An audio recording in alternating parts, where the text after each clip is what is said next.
So நண்பர்கள் எல்லாருக்கும் வணக்கம்.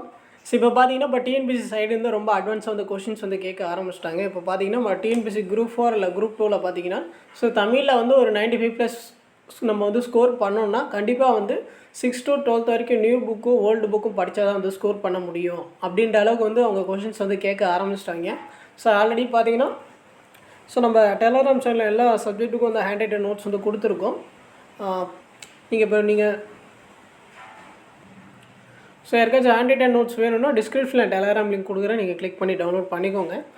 ஆல்ரெடி பார்த்தீங்கன்னா நம்ம சேனலில் 11th 12th சிறப்பு தமிழுக்கு வந்து வீடியோஸ் வந்து கொடுத்துருக்கோம். அது வந்து யாராச்சும் பார்க்காம இருந்தீங்கன்னா நம்ம சேனல் ப்ளேலிஸ்ட்டில் இருக்குது, பார்த்துக்கோங்க.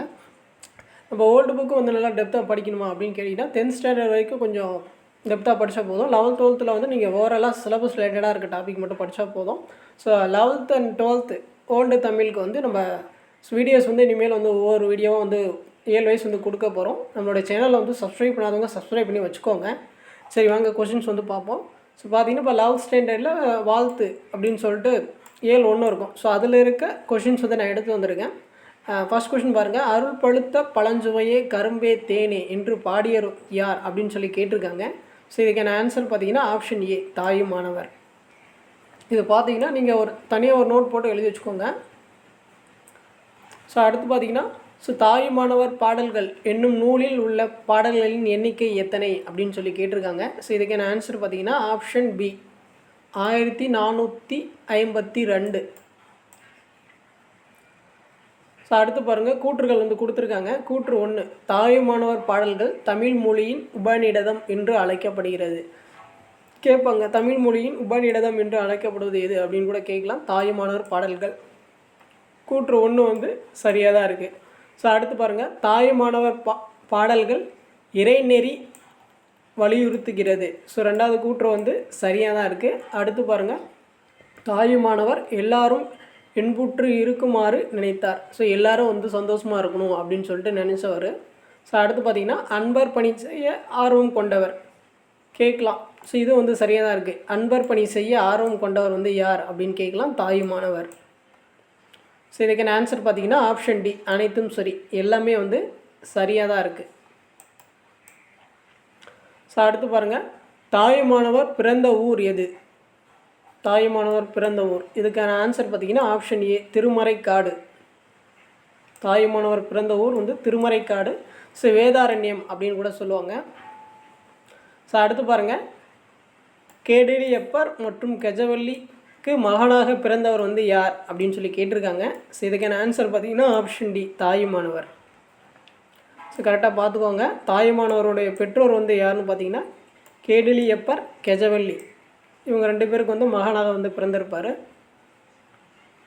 அடுத்து பாருங்கள், ஸோ எங்கு கோவில் கொண்டுள்ள இறைவனின் பெயர் தாயுமானவர் ஆகும்? ஸோ இதுக்கான ஆன்சர் பார்த்தீங்கன்னா திருச்சி. ஸோ திருச்சியில் வந்து ஸோ தாயுமானவர் அப்படின்னு சொல்லிட்டு ஒரு இறைவர் இருக்கார். ஸோ அவருக்கான கோயில் பார்த்தீங்கன்னா ஸோ திருச்சியில் தான் இருக்குது. அந்த கோயிலில் வந்து தாயுமானவருடைய பெற்றோர் வந்து வேண்டுதல் வந்து நிறைய செஞ்சுருப்பாங்க. ஸோ அப்போ பிறந்தவர் தான் பார்த்தீங்கன்னா தாயுமானவர். ஸோ அதனால் வந்து அவருக்கு அதே பேரே வச்சுட்டாங்க. அடுத்து பாருங்கள், திருச்சி ஆண்ட விஜயரங்க சொக்கநாத நாயக்கரிடம் அரசு கணக்கராகும் அவரது மனைவியான ராணி மீனாட்சி ஆட்சியிலும் கணக்கராக பணியாற்றியவர் வந்து யார் அப்படின்னு சொல்லி கேட்டிருக்காங்க. ஸோ இதுக்கான ஆன்சர் பார்த்தீங்கன்னா ஆப்ஷன் ஏ, தாயுமானவர் தான். ஸோ கரெக்டாக பார்த்துக்கோங்க. இதிலே வந்து நிறைய கொஷின்ஸ் வந்து கேட்குறதுக்கு வாய்ப்புகள் இருக்குது. ஒவ்வொரு கொஷின்ஸ்லேயும் வந்து நான் நிறைய பாயிண்ட்ஸ் இருக்கிற மாதிரி தான் வந்து கொடுத்துருப்பேன். பார்த்தீங்கன்னா இப்போ விஜயரங்க சொக்கநாத நாயக்கர் வந்து எந்த பகுதியை வந்து ஆட்சி செய்தார் அப்படின்னு கேட்கலாம், திருச்சி பகுதி. அவருடைய மனைவி பேர் வந்து என்னன்னு கேட்கலாம், ஸோ ராணி மீனாட்சி. ஸோ இவங்க 2 பேருடைய ஆட்சியிலுமே வந்து ஸோ அரசு கணக்கராக வந்து தாயுமானவர் வந்து பணி செஞ்சுருப்பார். அடுத்த கொஷின் பாருங்கள், கூற்றுகள் வந்து கொடுத்துருக்காங்க. கூற்று 1, தாயுமானவர் மனைவியின் பெயர் மொட்டுவார் குழலி. அடுத்து பாருங்கள், கூற்று 2, திருமூலர் மரபில் வந்த மௌன குருவிடம் அருளும் ஆற்றலும் பெற்றவர். ஸோ தாயுமானவர். ஸோ இதுக்கான ஆன்சர் பார்த்தீங்கன்னா ஆப்ஷன் சி, 1, 2 ரெண்டுமே வந்து சரிதான். பார்த்துக்கோங்க, தாயுமானவருடைய மனைவி வந்து மொட்டுவார் குழலி. அவர் பார்த்தீங்கன்னா திருமூலர் மரபில் வந்த மௌன குருவிடம் வந்து அருளும் ஆற்றலும் பெற்றவர் எல்லாம் கேட்கலாம். மௌனகுரு வந்து யாருடைய மரபில் வந்தார் அப்படின்னு கேட்கலாம். திருமூலர் மரபில் வந்தார். அதுக்கப்புறம் பார்த்தீங்கன்னா எப்படி கேட்கலாம், ஸோ மௌனகுருவிடம் அருளும் ஆற்றலும் பெற்றவர் வந்து யார் அப்படின்னு கொஷின் கேட்கலாம். ஸோ தாயுமானவர். அடுத்து பாருங்கள், தாயுமானவர் முக்தி பெற்ற லட்சுமிபுரம் எந்த மாவட்டத்தில் உள்ளது? ஸோ இதுக்கான ஆன்சர் பார்த்தீங்கன்னா ஆப்ஷன் சி, ராமநாதபுரம். தாயுமானவர் இல்லம் வந்து எங்கே இருக்குதுன்னு பார்த்தீங்கன்னா லட்சுமிபுரத்தில் தான் இருக்குது. தாயுமானவர் இல்லம் அப்படின்னு கேட்கலாம், இல்லைனா தாயுமானவர் முக்தி பெற்ற இடம் அப்படின்னு கேட்கலாம். லட்சுமிபுரம் அது எந்த மாவட்டத்தில் இருக்குதுன்னு பார்த்தீங்கன்னா ராமநாதபுரம் மாவட்டத்தில் இருக்குது. அடுத்து பாருங்கள், நீங்கள் இந்த வீடியோஸ் வந்து பார்க்குறீங்கன்னா நீங்கள் தனியாக வந்து நோட் போட்டு நீங்கள் இயல் வைஸ் வந்து நீங்கள் பார்ட் 1 பார்ட் 2 பார்ட் 3 நான் வீடியோஸ் கொடுப்பேன்.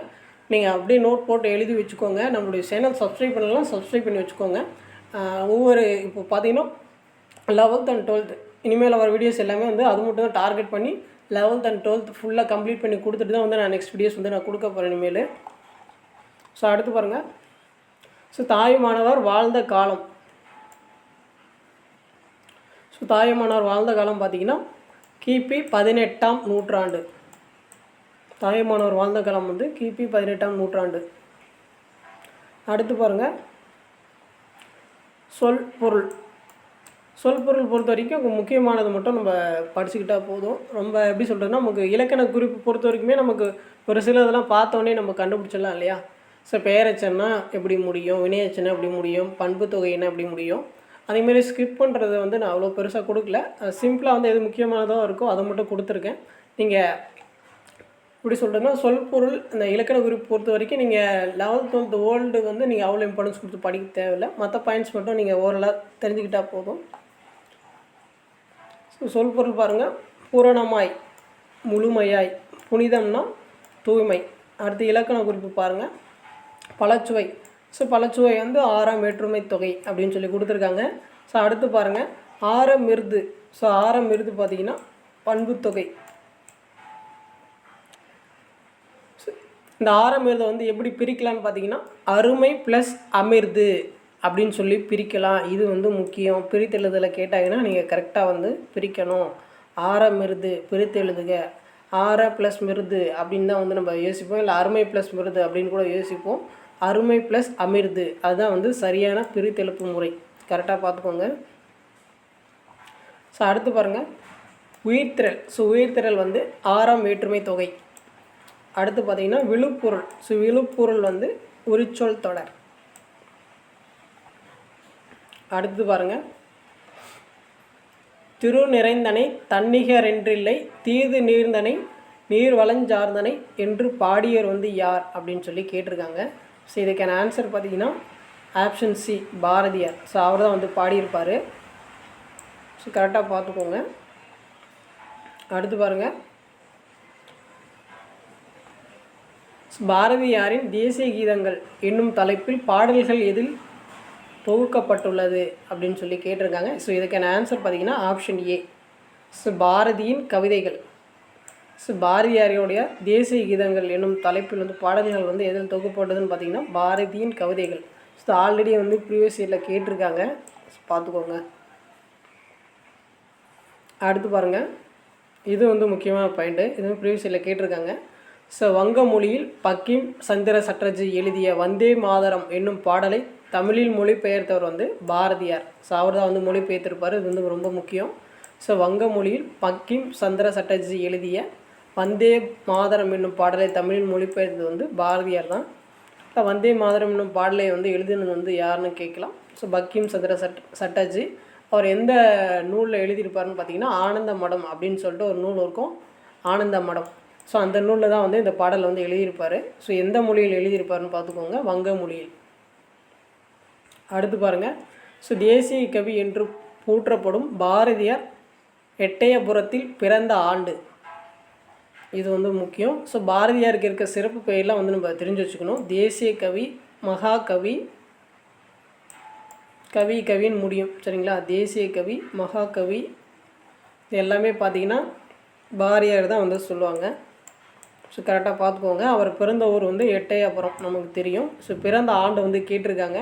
ஸோ இதுக்கான ஆன்சர் பார்த்திங்கன்னா ஆப்ஷன் சி, 11/12/1882 வந்து பிறந்திருப்பார். அடுத்து பாருங்கள், பாரதியார் தமிழ் ஆசிரியராக பணியாற்றிய சேதுபதி உயர்நிலைப் பள்ளி எங்குள்ளது அப்படின்னு சொல்லி கேட்டிருக்காங்க. ஸோ இதுக்கான ஆன்சர் பார்த்திங்கன்னா option C, Madurai. So Bharathiyar Tamil ஆசிரியராக பணியாற்றிய சேதுபதி உயர்நிலைப் பள்ளி வந்து மதுரையில் இருக்குது. எல்லாம் மாற்றி கூட கேட்கலாம். ஸோ சேதுபதி உயர்நிலைப் பள்ளியில் ஆசிரியராக பணியாற்றியவர் வந்து யார் அப்படின்னு கேட்கலாம், பாரதியார். பாரதியார் வந்து ஆசிரியராக பணியாற்றிய பள்ளி பெயர் என்னன்னு கேட்கலாம், சேதுபதி உயர்நிலைப் பள்ளி. அது கரெக்டாக பார்த்துக்கோங்க. அடுத்து பாருங்கள், ஸோ பாரதியார் பற்றி சரியான கூற்று எது அப்படின்னு சொல்லி கேட்டிருக்காங்க.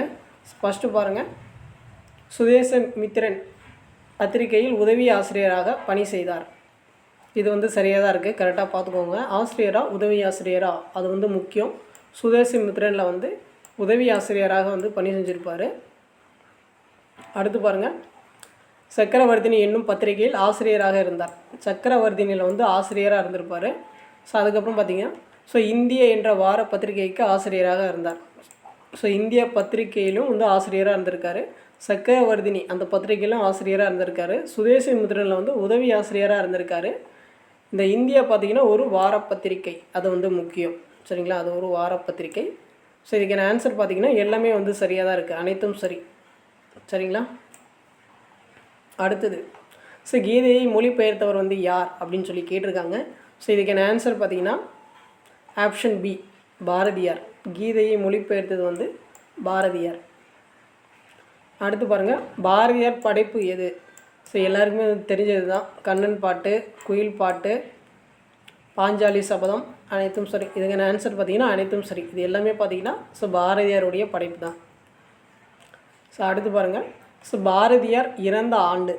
ஸோ பாரதியார் வந்து எப்போ இறந்தார் அப்படின்னு சொல்லி கேட்டிருக்காங்க. ஸோ இதுக்கான ஆன்சர் பார்த்திங்கன்னா ஆப்ஷன் ஏ, 11/9/1921 வந்து ஸோ இறந்துருப்பார். இவருடைய இறுதி சடங்கில் பார்த்திங்கன்னா வெறும் 14 பேர் மட்டும்தான் வந்து கலந்து கொண்டிருப்பாங்க. ஸோ அதையும் வந்து தெரிஞ்சு வச்சுக்கோங்க. ஸோ அடுத்து பாருங்கள், சொல் பொருள் வந்து கொடுத்துருக்கேன். ஸோ திருன்னா செல்வம், வளம் அப்படின்னு சொல்லுவாங்க. ஸோ மருவுன்னா பொருந்திய அப்படின்னு சொல்லுவாங்க. செய்யினா வயல் அப்படின்னு சொல்லுவாங்க. ஸோ அடுத்து பார்த்திங்கன்னா மல்குதல். ஸோ மல்குதல்னால் நிறைதல் அப்படின்னு சொல்லுவாங்க. குறுநகை, குறுநகைனா புன்னகை, இப்போ சிரிக்கிறோம் இல்லையா, அது குறுநகைனா புன்னகை. அடுத்து பார்த்திங்கன்னா பல்பனி. ஸோ பல்பனின்னா பல அணிகலன்கள். அடுத்து பாருங்கள், ஸோ இருநிலம். ஸோ இருநிலம்னா பெரிய பூ உலகு. ஸோ அவ்வளோதான். ஸோ இயல் 1 அந்த வாழ்த்து பகுதி இருக்கு இல்லையா, அந்த நீங்கள் 11th ஓல்டு புக் எடுத்து பார்த்தீங்கன்னா உங்களுக்கு தெரியும், வாழ்த்து பகுதி அது வந்து இயல் 1 கொடுத்துருப்பாங்க. ஸோ அதிலேருந்து நம்ம சிலபஸ் ரிலேட்டடாக இருக்க கொஷின்ஸ் வந்து எல்லாமே கொடுத்தாச்சு. ஸோ கண்டிப்பாக வந்து இந்த வீடியோஸ் வந்து உங்களுக்கு யூஸ்ஃபுல்லாக இருந்திருக்குன்னு நினைக்கிறேன். உங்களுக்கு ஏதாச்சும் ஃபீட்பேக், ஏதாச்சும் கமெண்ட்ஸ் இருந்துச்சுன்னா நீங்கள் வந்து கமெண்ட்ஸ் பண்ணலாம்.